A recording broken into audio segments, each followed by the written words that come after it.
Hello and welcome everyone to the Solo Multimedia Podcast where I give you my unfiltered takes straight off the cuff. Today I'm going to be talking about a new album from the band, and I hope I'm pronouncing this right, I'm definitely not, but the band Wiegedood, and the album's called There's Always Blood at the End of the Road. So, this band I am not familiar with at all, and I'm not that familiar with the genre they exist in either. But they're pretty much a straight up black metal band from what I can tell. This record essentially is just going to hit you with a ton of. If you're familiar with black metal, a lot of this will sound like fairly familiar. You're going to get a lot of blast beats, a lot of really distorted, very fastly picked, tremolo picked guitars. You're going to get a lot of like very high pitched, retched vocals. So all of that is fairly familiar territory.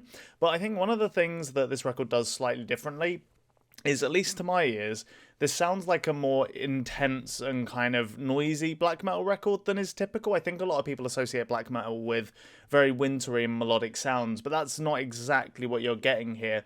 And you pretty much get the MO straight from the get-go. The very first song, FN Scar 16, doesn't really fuck around. From the get-go, you get these two cymbal hits with guitar over them, and it's just incredibly noisy and dense, and then it goes straight into an incredibly dizzying black metal riff. The guitar does not sound particularly melodic. It sounds like a buzzsaw for the most part.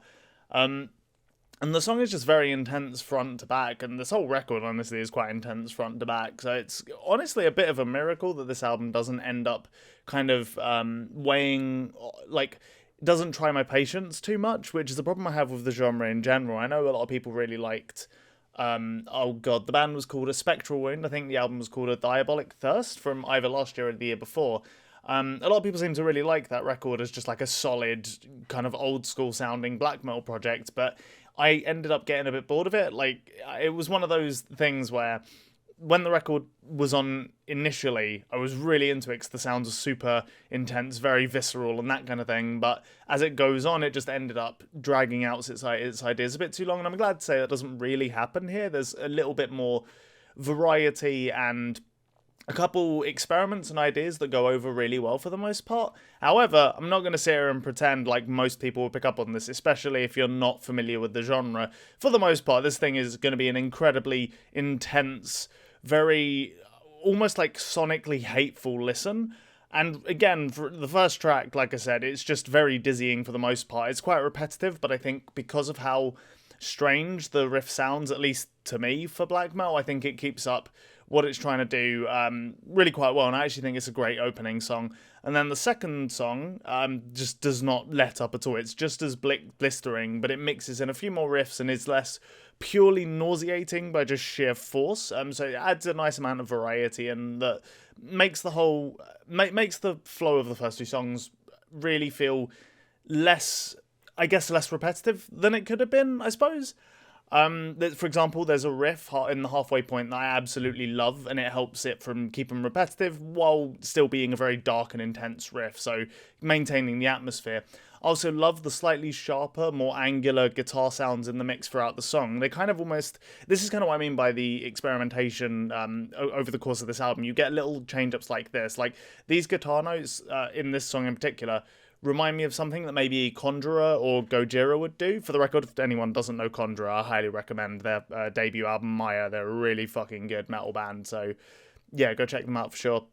The third track, Noblesse Oblique. There's definitely more words to it, but I'm not going to pronounce the whole thing. It's just not going to go over well. But yeah, that song, the third song, has a guitar passage that opens up the song and is repeated throughout the song quite a lot. That reminds me a lot of sludge metal, actually. It almost sounds like, yeah, I would say something that I guess maybe Mastodon would pull off really, really early on. I know that's not going to be everyone's go-to example of a sludge metal band, but regardless. And that's sort of traded off with this more traditional black metal riff, and that song works really well with those two parts.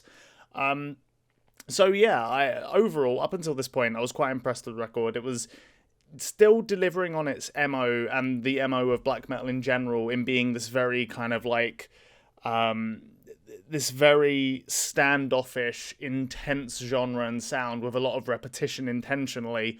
But there was, again, just enough for someone like me to kind of like grab onto the small variations and not find it overwhelming, I guess, which was really cool. And I would say that one thing that was interesting that I noted is that while this definitely still firmly sits in the black metal camp, this record overall was reminding me more of stuff like the debut record from Dragged Into Sunlight, just because of how harsh and intense the majority of it is. The end of the third song is also really cool. This only lasts for a second, but I've noted it down because I thought it added quite a lot to the atmosphere of the record and to the song itself. There's this sparse, really harsh, distorted landscape of bass notes, which I think are really cool. And then we go into the next song, and this is kind of where some of my issues creep in a little bit. So Until It Is Not didn't grab me as much as the first three songs. It definitely feels a lot more generic for the genre.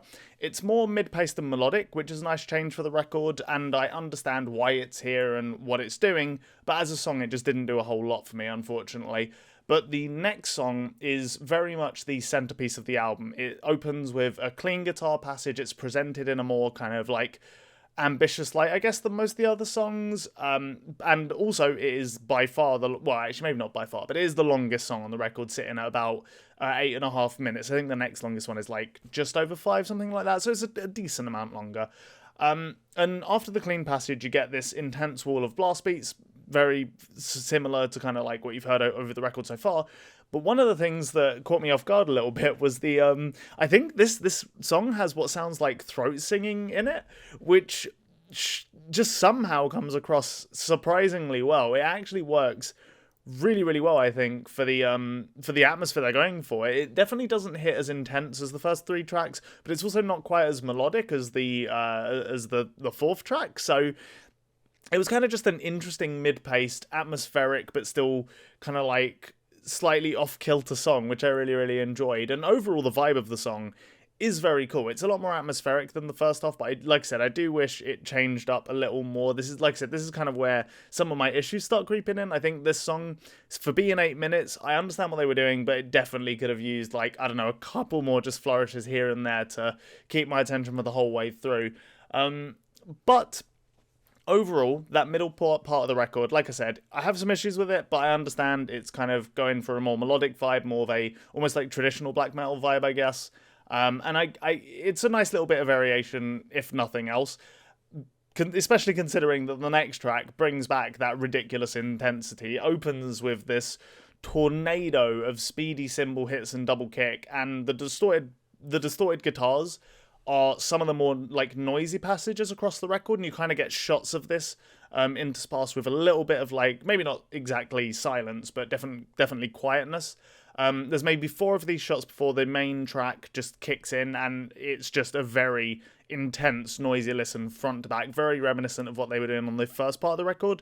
Again, maybe just a few more variations would have been nice, a few more maybe guitar leads or something, I don't know what exactly, but something to just break up the sheer intensity might have been nice, but I didn't dislike it by any shot. I definitely thought it was an improvement over the middle part for me. Maybe I'm just more into the more intense stuff, I guess, but either way, it was still like a decent, very noisy black metal passage. And the outro, I have to say, is kind of fucking awesome on this song. Towards the end, you get this really bare bones chugging guitar riff that just sounds really chunky, despite the, I don't want to say lo-fi production, but definitely not like the cleanest production you're ever going to hear. It really pops, especially when contrasted with so much of what the rest of this record is doing. And then after enough time, this tremolo guitar part comes in to kind of take the lead. And this eventually devolves into a really, really cool and unique guitar solo. So the outro to that track definitely really grabbed me. I thought that was a really, really cool part. But then, unfortunately, I would say Theft and Begging was probably the first song across the entire record that started to feel really quite familiar. It didn't bring a whole heck of a lot to the table. Like, at least with the middle, slightly more melodic songs, I could say, okay, well, I get why they wanted to change up the record a little bit, but this one just kind of, it blends some of the more intense riffing with some of the more melodic stuff, but it doesn't really have a character of its own, unfortunately. So this one just kind of passed me by. It didn't really grab me on a first listen. And then the final track, Carousel, kind of ends the whole record with this thick and dizzying slab of more mid-paced black metal.